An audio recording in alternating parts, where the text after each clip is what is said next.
Nós vamos abrir a palavra de Deus na carta de Paulo aos Romanos, capítulo 1, e vamos ler do verso 1 até o verso 7. Romanos 1, de 1 a 7.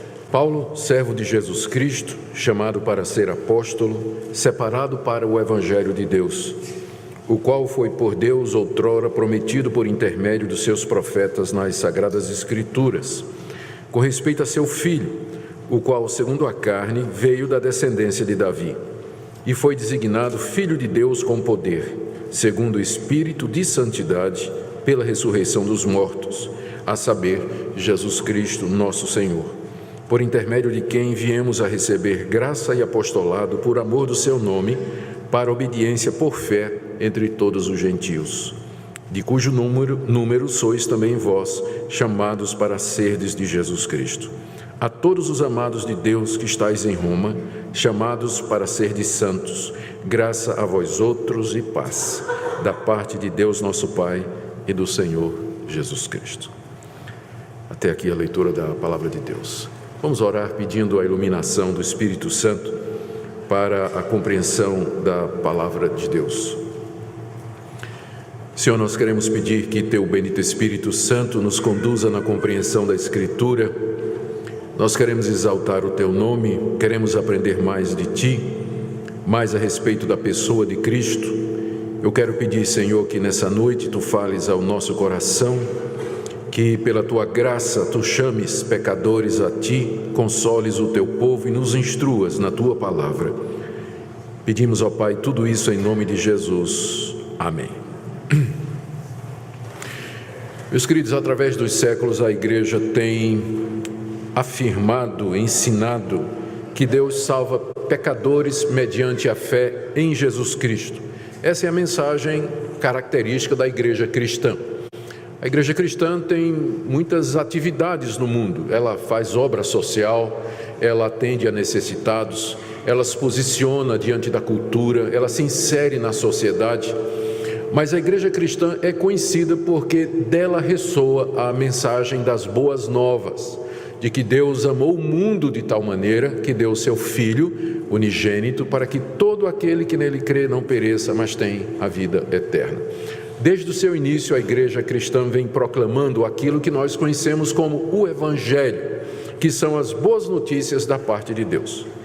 Mas desde o início também, a Igreja cristã tem tido que lutar para preservar essa mensagem pura, porque já no primeiro século começaram a aparecer distorções e apresentações falsas dessa mensagem. Já na época do apóstolo Paulo havia os judaizantes, que eram judeus convertidos ao cristianismo, que diziam que as boas novas era o seguinte: você cria em Cristo para ser o seu Salvador, mas você tinha que guardar as obras da lei que Moisés havia ordenado.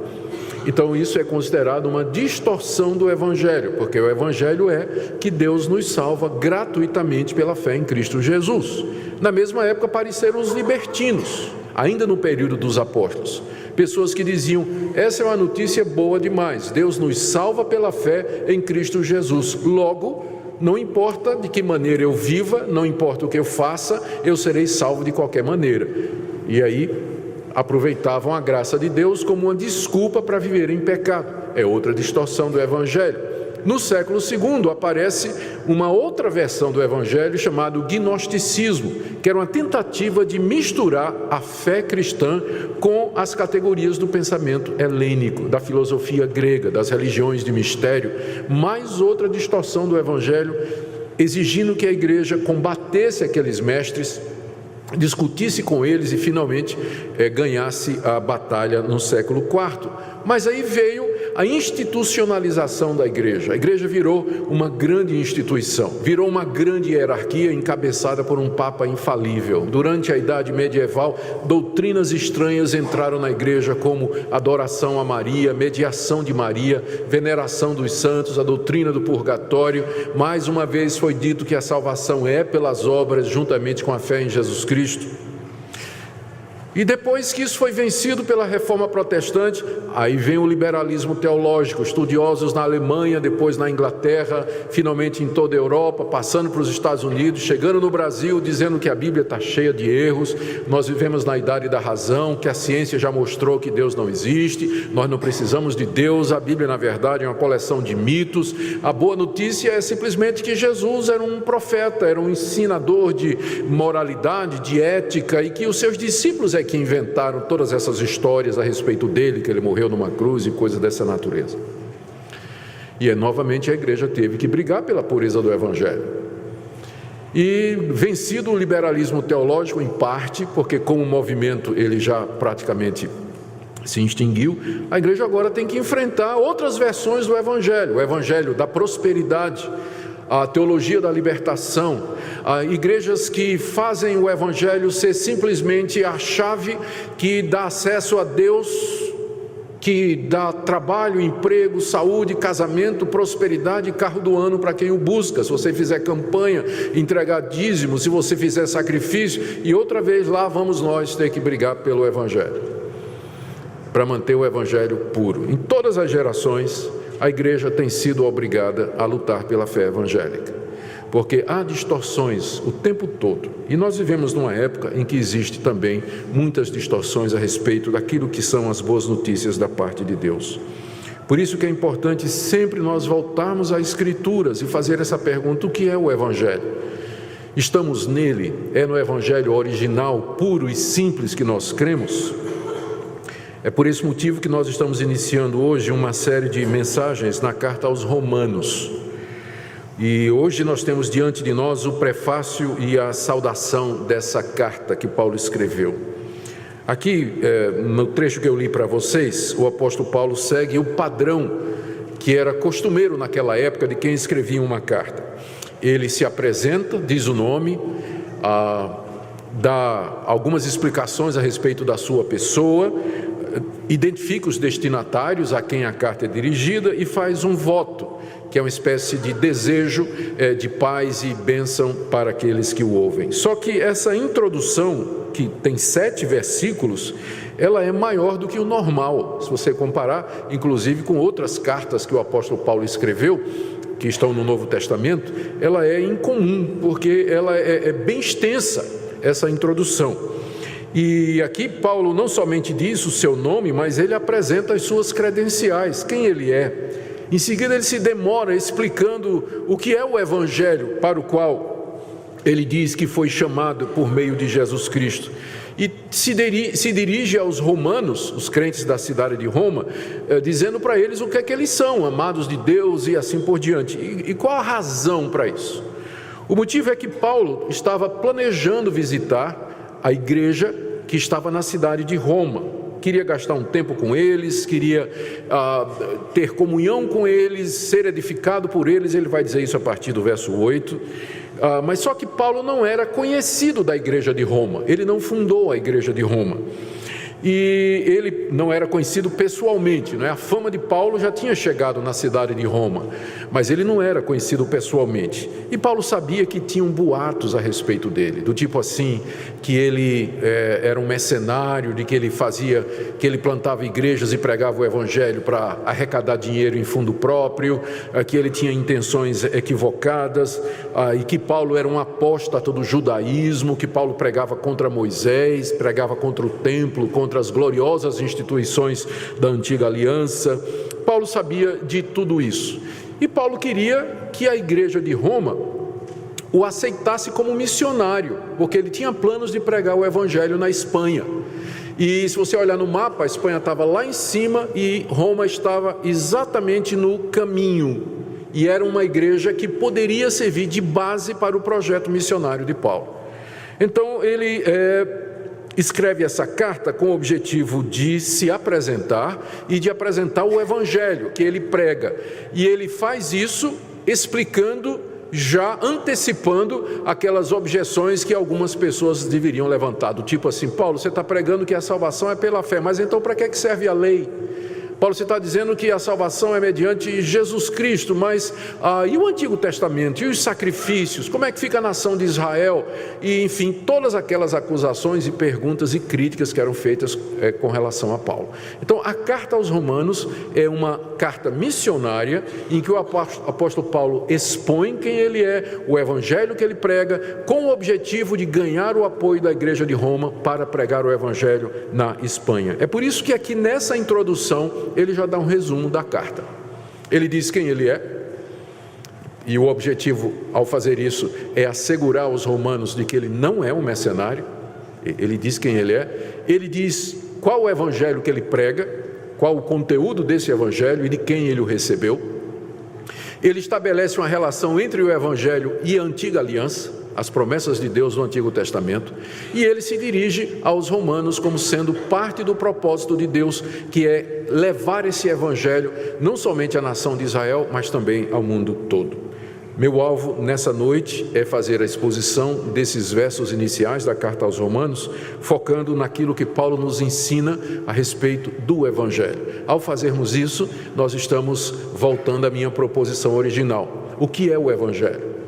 O que é o evangelho? E eu creio que a carta aos Romanos é o melhor lugar para a gente responder a essa pergunta, porque Paulo escreveu exatamente para isso, para explicar aos romanos o que é o evangelho que ele prega. Vamos então ver em primeiro lugar que Paulo nos ensina que o evangelho é de Deus. No verso 1, ele diz: Paulo, servo de Jesus Cristo, chamado para ser apóstolo, separado para o evangelho de Deus. O evangelho de Deus. Aqui Paulo, além de citar o seu nome, ele apresenta 3 credenciais, e todas elas têm a ver com o fato de que o evangelho é de Deus. Primeiro, ele diz que é um servo de Jesus Cristo. A palavra servo, literalmente escravo. Ele é um escravo de Jesus Cristo. Ao usar essa expressão, o apóstolo Paulo está indicando a sua devoção a Jesus Cristo e a sua submissão a Ele. Ele é um escravo de Jesus Cristo. Os seus leitores entenderiam isso muito bem. Havia 100 milhões de escravos no Império Romano. A escravidão era uma instituição reconhecida e legalizada naquela época. O escravo não tinha direito a nada, nem à vida. Ele dependia totalmente do seu senhor e vivia para obedecer ao seu senhor. Os romanos, nenhum romano se chamaria de escravo, porque eles eram muito altivos, eles eram os dominadores do mundo de então. Mas Paulo não tem receio de se apresentar àqueles crentes de Roma como sendo um escravo de Jesus Cristo. E ao fazer isso, ele coloca Jesus Cristo como Senhor, como alguém de quem você pode ser um servo, um escravo e dedicar afeição, obediência e submissão absoluta. Ele se apresenta dessa forma, em primeiro lugar, como um escravo de Jesus Cristo. Segunda qualificação que Paulo traz aqui para os seus leitores é que ele foi chamado para ser apóstolo. E é de propósito que ele diz isso. Não foi ele que se constituiu um apóstolo, mas ele foi chamado por Deus para ser um apóstolo. A palavra apóstolo significa alguém que é enviado. E indicava naquela época uma espécie de delegação, uma pessoa que recebia a autoridade de outra para representá-lo nos negócios. Esse termo apóstolo, ele era usado na época do apóstolo Paulo, tinha sido usado um pouco antes do apóstolo Paulo, no mundo romano e grego, para designar os comandantes dos navios que eram enviados de um determinado porto, levando uma carga para ser entregue em outro porto. Então o nome primeiro do navio era apóstolo, depois virou do comandante do navio e finalmente virou uma espécie de preposto, alguém que vai com a autoridade de outro representá-lo em algum negócio. Cristo instituiu apóstolos, pessoas que ele chamou e a quem deu a representação de si mesmo, deu poderes especiais, missão especial, deu uma tarefa específica, e Paulo diz que ele é um desses apóstolos. É uma dessas pessoas especiais que Deus levantou para serem representantes de Cristo e levar avante os negócios de Cristo aqui nesse mundo. Só que Paulo diz que não foi ele que se colocou, mas ele foi chamado por Deus. a origem do seu apostolado é na vontade de Deus. E ele, sem dúvida, está se referindo ao que aconteceu naquele dia que ele foi para a cidade de Damasco. Como fariseu, como judeu, perseguidor do Evangelho, com o objetivo de encontrar cristãos, trazê-los presos para Jerusalém para serem julgados e, quem sabe, até mortos. E no caminho de Damasco, nessa missão que ele tinha recebido da alta liderança dos judeus, Cristo aparece a Paulo no caminho. Cristo ressurreto aparece no seu corpo glorioso diante de Paulo. E ali ele não somente traz aquele fariseu arrogante aos seus pés, mas também lhe dá uma missão. E diz: eu te levantei para serdes a minha voz e o meu representante em todas as nações do mundo. Naquele dia, Paulo foi convertido a Cristo e ali ele recebeu o chamado. Ele foi constituído apóstolo, chamado por Deus para pregar o Evangelho, para lançar as bases da igreja. E por fim ele diz que foi separado para o Evangelho de Deus. Aqui a gente entende, ele quer dizer que naquela ocasião ele foi separado para pregar o Evangelho de Deus. Deus o separou ali para pregar o Evangelho de Deus. Há um jogo de palavras aqui na língua grega que não aparece no português. É que a palavra separado em grego, ela tem a mesma raiz da palavra fariseu. São as mesmas consoantes, é a mesma raiz. O nome fariseu apareceu há cerca de 300 anos, 250 anos antes de Cristo, durante a Guerra dos Macabeus, que foi uma revolução que os judeus fizeram porque não aceitavam a influência de potências estrangeiras dentro da sua religião e da sua cultura. Quem liderou esse levante foi um sacerdote chamado Macabeus, ele e toda a sua família. E aí, desse movimento de reação contra a influência estrangeira em Israel, surgiu o grupo dos Hassidim, os separados, em grego fariseus. Os fariseus então nasceram como sendo um grupo religioso dentro de Israel que queriam se separar da influência estrangeira. Eles queriam manter puros a tradição de Israel, a religião que Moisés havia entregado, e aí que surge o termo fariseu. O fariseu era alguém separado, ele não se misturava com as práticas pagãs, não se misturava com a idolatria, não queria saber da cultura helênica. E aqui Paulo faz um jogo de palavras, porque Paulo tinha sido um fariseu, e dos melhores, treinado aos pés de Gamaliel. Mas agora Paulo é um fariseu, mas um fariseu de Jesus, né? Ele diz que ele me separou, é a mesma palavra, para o Evangelho de Deus. Ele foi separado, ele que tinha sido antes um separado, um separatista, vamos dizer assim, defensor da lei de Moisés, mas agora Deus que lhe apareceu e o chamou para ser apóstolo, diz: agora você continua sendo separado, só que para pregar o Evangelho de Deus, o Evangelho que eu te dou, as boas novas que procedem de mim.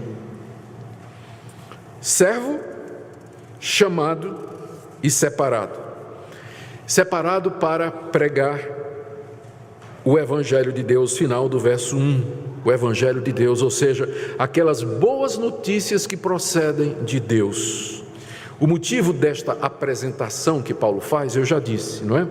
Ele quer dizer que todas estas coisas têm origem em Deus. Foi Deus quem o fez um servo de Jesus Cristo, foi Deus quem o chamou no caminho de Damasco para ser um apóstolo, e foi Deus quem o separou para pregar o Evangelho. Com isso ele está dizendo: esses boatos que correm a meu respeito, de que eu sou um mercenário, de que eu me fiz apóstolo, de que eu me coloquei nessa posição, isso não procede. Vocês conhecem a minha história, eu fui um fariseu, eu fui um perseguidor, eu era um servo das tradições do meu povo, mas Deus me transformou completamente e Ele me estabeleceu como pregador desse Evangelho.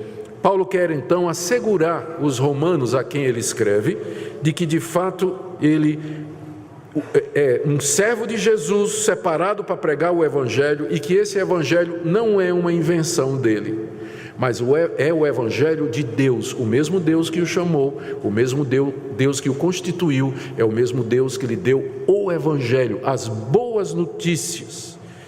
E o objetivo de Paulo é apresentar esse evangelho na carta que ele está escrevendo aqui. É isso que é a carta aos Romanos. Então, a primeira coisa que a gente aprende é que o evangelho não tem origem humana. Ele é a mensagem de Deus, do Deus que chamou pessoas, constituiu pessoas com o objetivo de, através delas, nos dar essa mensagem das boas novas.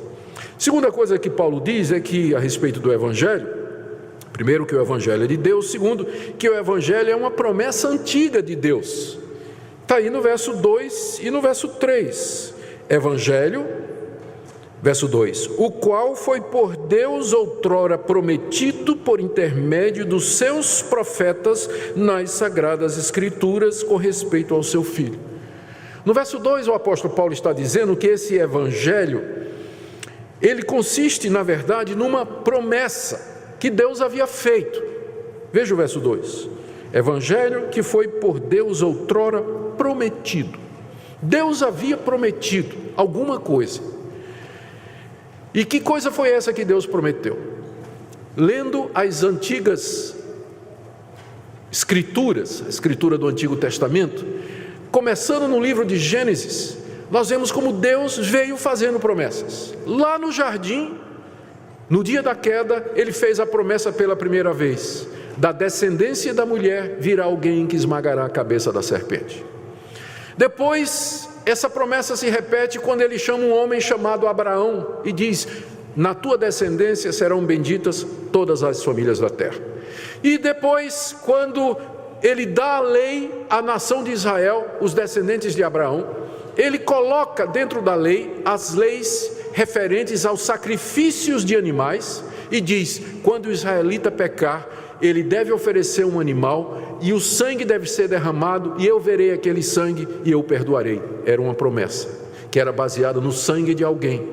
Os profetas vieram e começaram a anunciar as boas notícias, que um dia Deus haveria de perdoar completamente o pecado do seu povo. Isaías fala disso. Em Isaías 53, que foi inclusive cantado aqui na liturgia, nós lemos de como Isaías descreve alguém que é chamado o servo do Senhor, que na cruz, que em agonia, em morte, ele está pagando, sofrendo pelos pecados do povo de Deus e pelos sofrimentos dele. Deus então perdoa completamente o seu povo. O profeta Ezequiel fala de uma nova aliança. Deus prometeu fazer uma nova aliança em que perdoaria completamente o pecado do seu povo e que daria o Espírito Santo. O profeta Joel prometeu que Deus haveria de derramar o seu Espírito sobre toda a carne.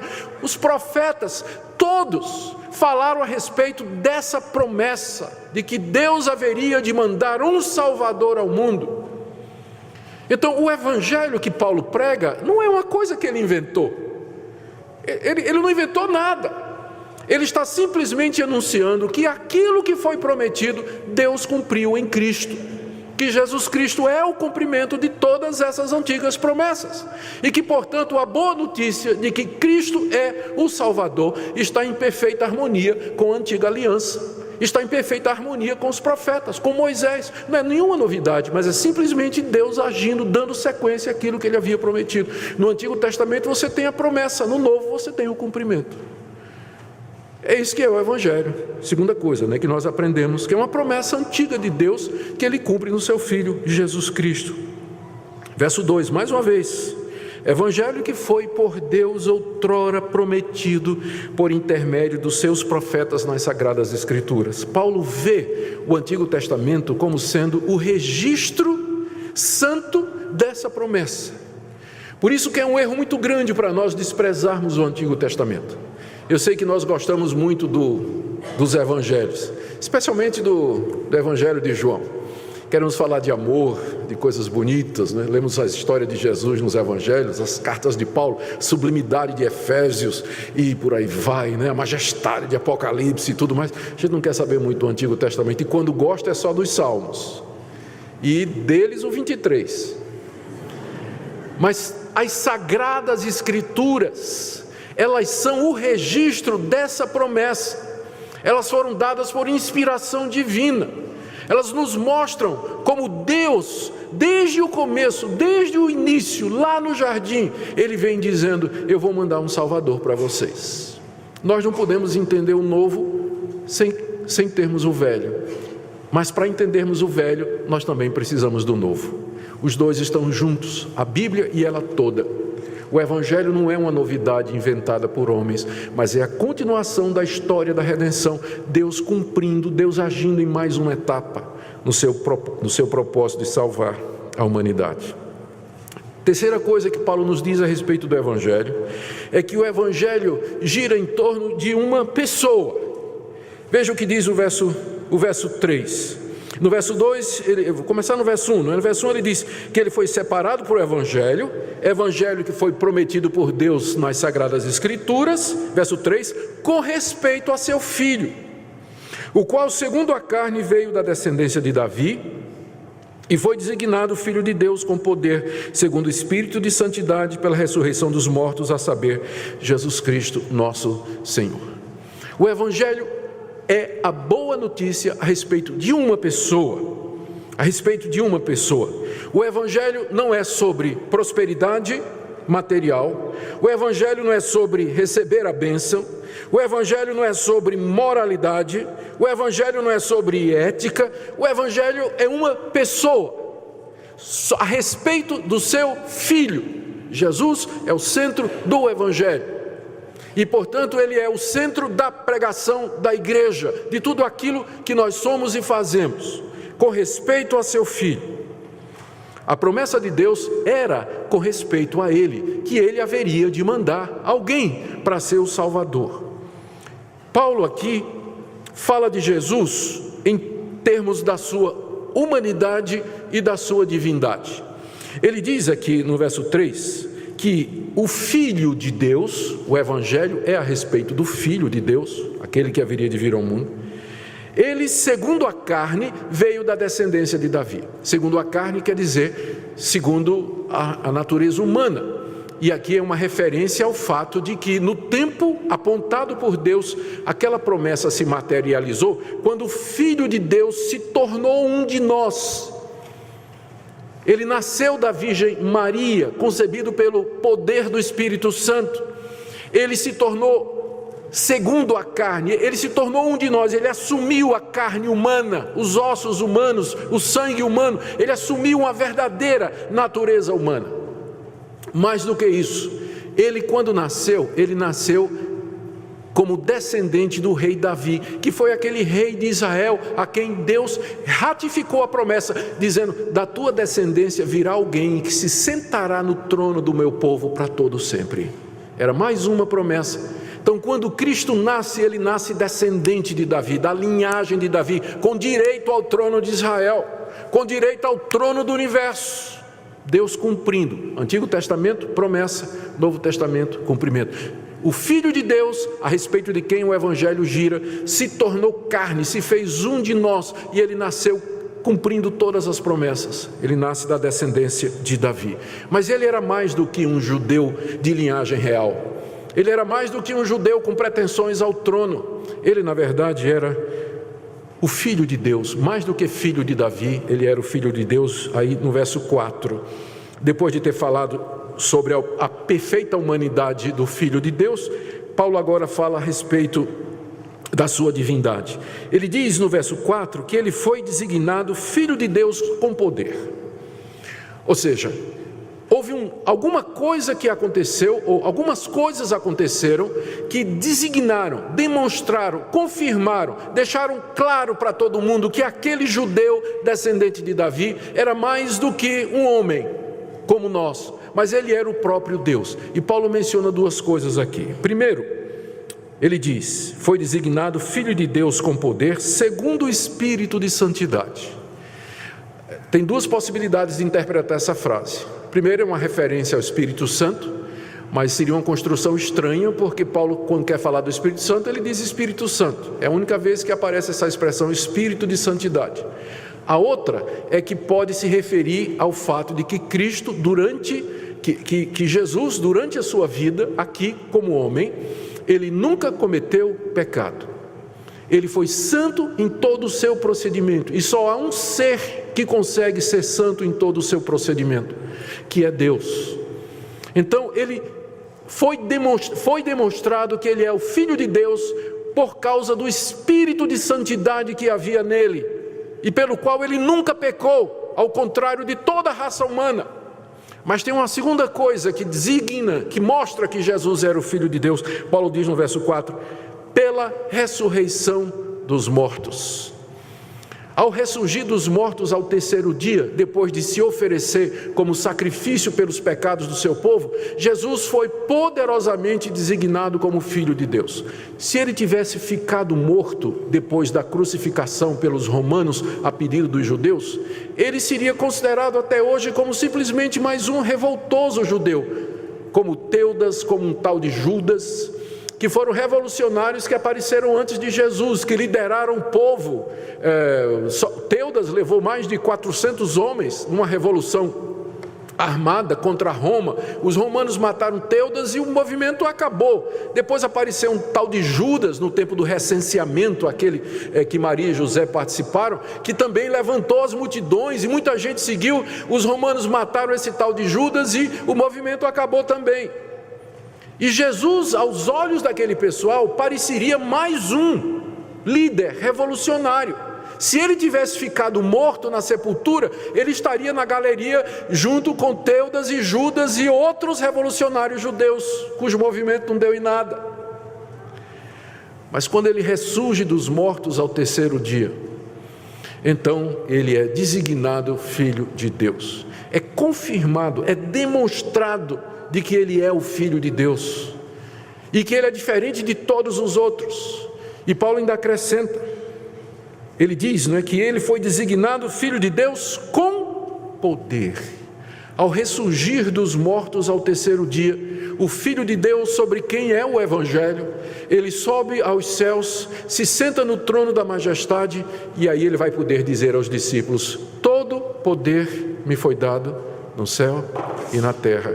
Portanto, ide, pregai o Evangelho a toda criatura. O Evangelho é a respeito de uma pessoa. O Evangelho gira em torno da pessoa de Cristo, verdadeiro homem e verdadeiro Deus, ressurreto entre os mortos, entronizado à direita de Deus e que tem todo poder no céu e na terra. E Paulo, finalmente, no verso 4, ele diz quem é esse Filho de Deus, a saber, Jesus Cristo. Ele identifica agora. Esse é Jesus, Jesus Cristo. Ele é o cumprimento de todas as promessas. Ele é o centro do Evangelho. Ele é a razão das boas novas. Aí ele acrescenta, Jesus Cristo, nosso Senhor, de quem eu sou escravo, de quem eu sou servo. Ele é o Senhor de tudo e de todos. Essa é a terceira coisa que Paulo nos diz. A primeira, o Evangelho é de Deus. A segunda, que o Evangelho foi prometido, é uma promessa que Deus fez no Antigo Testamento que está sendo cumprida hoje. Terceira, o Evangelho é sobre uma pessoa, o Filho de Deus, verdadeiro homem e verdadeiro Deus. Quarta coisa que Paulo nos diz aqui, que está no verso 5, que o Evangelho deve ser obedecido e crido por todos. Veja o que ele diz. Depois de dizer no final do verso 4 que Jesus Cristo, nosso Senhor, é o Filho de Deus, ele diz, por intermédio de quem viemos a receber graça e apostolado por amor do seu nome, para a obediência por fé entre todos os gentios. Os gentios eram aqueles que eram os não-judeus. O mundo naquela época era dividido assim, duas raças, não é? Havia os judeus, que se considerava o povo escolhido de Deus, e quem não fosse judeu era gentil, ou era dos povos. Paulo diz que Cristo, quando lhe apareceu, esse Cristo que ressurgiu dos mortos, lhe constituiu apóstolo para obediência do seu nome por fé entre os gentios. Essa foi a missão que Paulo recebeu, esse é o apostolado de Paulo. Cristo o encarregou de ir a todas as nações e anunciar as boas notícias que Deus cumpriu a promessa, que o Salvador já veio e que pela fé nele as pessoas são perdoadas e recebem a remissão de pecados, que não só os judeus, mas todas as nações, as mais distantes, precisam ouvir essa boa notícia, porque não há salvação em nenhum outro, não há nenhum outro caminho a não ser Jesus. Paulo diz, foi por meio dele que eu recebi esse apostolado para a obediência da fé. Note cuidadosamente a expressão, a obediência da fé, porque fé nós vamos aprender isso aqui na carta aos Romanos, não é você somente acreditar no que eu estou dizendo a você nessa noite, que Jesus é o Filho de Deus, que Ele é o cumprimento das promessas, que Ele é a realização do plano de Deus. Mas fé é obedecer a esse Cristo, é obedecer o que Ele diz, ao senhorio dEle. Fé não é simplesmente um assentimento intelectual, uma concordância que nós temos para com estas verdades, mas é uma inclinação da nossa vontade, é um compromisso da nossa vontade, do nosso querer com a pessoa em quem nós dizemos crer. Por isso que Paulo diz que a missão dele é pregar a obediência da fé, ou a obediência que procede da fé em Cristo Jesus, e dizer às pessoas: creiam em Jesus Cristo e andem nos caminhos dele. Isso era o que ele tinha que anunciar a todas as nações. Essa era a missão que ele recebeu, e é o desejo de Deus que, por amor a Cristo, as nações ouçam a boa notícia. E a última coisa que eu queria mencionar aqui a respeito do Evangelho é que é por ele que Deus nos chama para a sua glória. Veja que nos versos 6 e 7, Paulo agora finalmente se dirige aos destinatários. Isso aqui é só a introdução da carta, viu, gente? Isso é só o prefácio e saudação. Vocês imaginam os 16 capítulos que a gente tem pela frente aqui, não é? Tudo bem. Então, aqui ele finalmente se dirige aos destinatários. Ele introduz os destinatários no verso 6, dizendo: de cujo número sois também vós chamados para serdes de Jesus Cristo. Ele tinha dito que a missão dele era pregar o Evangelho aos gentios, entre os quais estão aqueles moradores de Roma, que já tinham sido chamados por Deus. O chamado de Deus aqui, no verso 6, ele deve ser interpretado como o chamado de Paulo no capítulo 1, verso 1. Quando Deus apareceu ao apóstolo Paulo no caminho de Damasco, não foi assim do tipo: Jesus apareceu, Paulo parou, Jesus disse: bom dia, eu sou Jesus Cristo. Ah, muito prazer. Eu queria lhe convidar para você ser crente. Não quero não. Não, sim, você tem o direito de escolher, você tem livre-arbítrio, escolha se você quer ou não. Foi assim que Cristo fez com Paulo? Não foi. Quando Paulo diz aqui que os romanos foram chamados para ser de Jesus Cristo, ele não está se referindo a um convite de Deus, do tipo assim: olha, eu estou convidando você para ser de Jesus Cristo, você quer? A decisão é sua. Se fosse assim, vocês sabem quantas pessoas seriam crentes? 0. O chamado aqui é uma compulsão de Deus no coração do pecador. É irresistível. Deus atrai o pecador, inclina a sua vontade, abre o seu entendimento e o atrai com laços de amor no poder do Espírito Santo. Se não fosse isso, você não era crente. Você não estaria aqui hoje. Eles foram chamados por Deus. O Evangelho tem origem em Deus, a salvação tem origem em Deus. É Deus quem chama. E nós vamos, e nós obedecemos. Verso 7. A todos os amados de Deus que estáis em Roma. Deus amou o mundo, é verdade, mas Ele ama os seus com um amor especial, o amor que chama, amor irresistível, amor redentor e salvador. O amor de Deus pela humanidade é o que a gente chama da graça comum. Deus ama todas as suas criaturas, mas estes que Ele chama, Ele ama com um amor especial, com um amor redentor, que levou Cristo a morrer por eles na cruz. São amados de Deus. Isso aqui não pode... Nós não somos amados de Deus da mesma forma que Deus ama o mundo, mas nós somos amados de Deus no sentido de que Ele nos amou e nos chamou irresistivelmente pelo Evangelho para sermos dEle. É esse amor redentor de Deus que nos separa do mundo. Somos objeto desse amor e desse chamado específico, que Paulo repete aí no final, ainda no verso 7, chamados para serdes santos. Ele diz isso logo para evitar qualquer coisa do tipo: então Deus me elegeu, Deus me predestinou e Deus me chamou irresistivelmente, Ele me ama de uma forma especial, então isso quer dizer que eu posso viver de qualquer maneira? Não, você foi chamado para ser o quê? Santo. O Evangelho nos chama para sermos santos. Obediência da fé, lembra? A fé verdadeira é a fé que obedece, e o chamado é para ser santo. não é para viver de qualquer maneira. A boa notícia é essa, que Deus cumpriu as promessas na pessoa de Jesus e agora está, pela pregação da palavra, chamando o seu povo, constituindo uma nova raça, a sua família, um povo para o seu louvor. E que privilégio fazer parte desse povo. Paulo termina dizendo: graça a vós outros e paz, da parte de Deus nosso Pai e do Senhor Jesus Cristo. Ao colocar Jesus ao lado de Deus, como sendo o originador da graça e da paz, ele está falando da divindade de Cristo. Graça e paz vêm do Pai e do Filho. Com isso ele quer dizer, Jesus Cristo é Deus. Ele é o Filho de Deus, segunda pessoa da Trindade. Adoremos o Senhor nosso Deus. Eu quero terminar, queridos, fazendo um resumo do que é que nós podemos aprender aqui. Minha indagação inicial foi a respeito do Evangelho. Durante a sua história, a igreja sempre teve que lutar para a preservação do Evangelho. O que é que Paulo nos ensina aqui a respeito desse Evangelho? Primeiro, que o Evangelho são boas notícias que procedem de Deus. Essa mensagem não tem origem no coração humano. A mente humana não poderia conceber tal plano, mas tem origem no próprio Criador e Senhor de todas as coisas.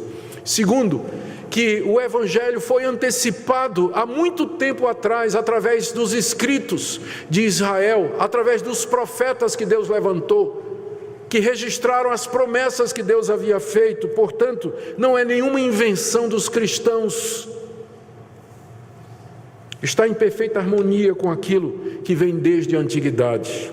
Terceira coisa que nós aprendemos é que Deus levantou pessoas, a quem chamou de apóstolos mediante Jesus Cristo, para serem os anunciadores dessa mensagem, da mesma forma como Ele levantou os profetas para escrever as promessas, e nós não temos mais profetas como Isaías, Jeremias, Ezequiel, Daniel, que foram aqueles que registraram. Ele levantou os apóstolos para registrar o cumprimento, e é por isso que nós não temos mais apóstolos como os 12 e Paulo. Nós não temos mais, porque eles foram chamados exatamente para registrar a promessa, profetas, cumprimento, os apóstolos. Hoje nós estamos edificados sobre o fundamento dos profetas e dos apóstolos, que é a Sagrada Escritura. Nós não precisamos de apóstolos, precisamos de pastores e mestres para nos ensinar aquilo que os profetas e apóstolos registraram da parte de Deus. Terceira coisa, o Evangelho é sobre Jesus Cristo, gente. Vamos parar de seguir falso profeta. Gente que fica falando de outro Evangelho, que raramente fala da pessoa de Cristo, da sua obra na cruz, da sua morte, da sua ressurreição, e o povo vai atrás, porque o falso profeta lança isca, não é? Você faz isso, você faz aquilo outro, faz campanha, faz promessa, faz propósito, e eu vou encher você de bênçãos. Isso não é Evangelho. Eu não estou dizendo que Deus não pode abençoar você, mas eu estou dizendo que se você está numa igreja evangélica, ou você se diz crente, porque veio atrás da bênção, você está sendo enganado por um falso profeta, está enganando o seu próprio coração.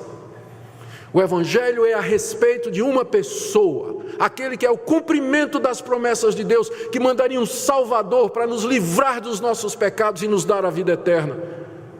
Se você crê nisso, você será salvo dos seus pecados e herdará a vida eterna. Se não, você vai viver nesse mundo enganado por um falso profeta e vai morrer nos seus pecados, pelos quais você vai responder diante de Deus no dia do juízo e o sofrimento eterno no inferno.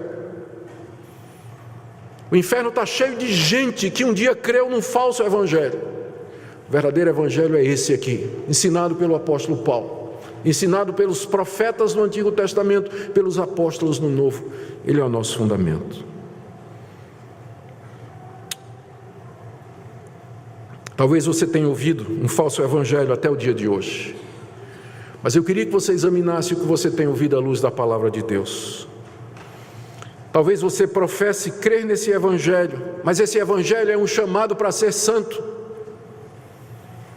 A fé sem obras é morta. A fé no evangelho produz obediência. E o nosso chamado é um chamado para a santidade. Você não pode professar que é um servo de Jesus Cristo se você vive desobedecendo o seu Senhor, quebrando a sua lei. ofendendo a Ele com suas práticas. O Evangelho é poderoso não somente para nos perdoar, mas também para nos transformar. E eu queria que você cresce nisso nessa noite. O Evangelho é o poder de Deus para salvar todo aquele que crê. Talvez você está aqui nessa noite carregado de culpa pelos seus pecados. Eis a boa notícia.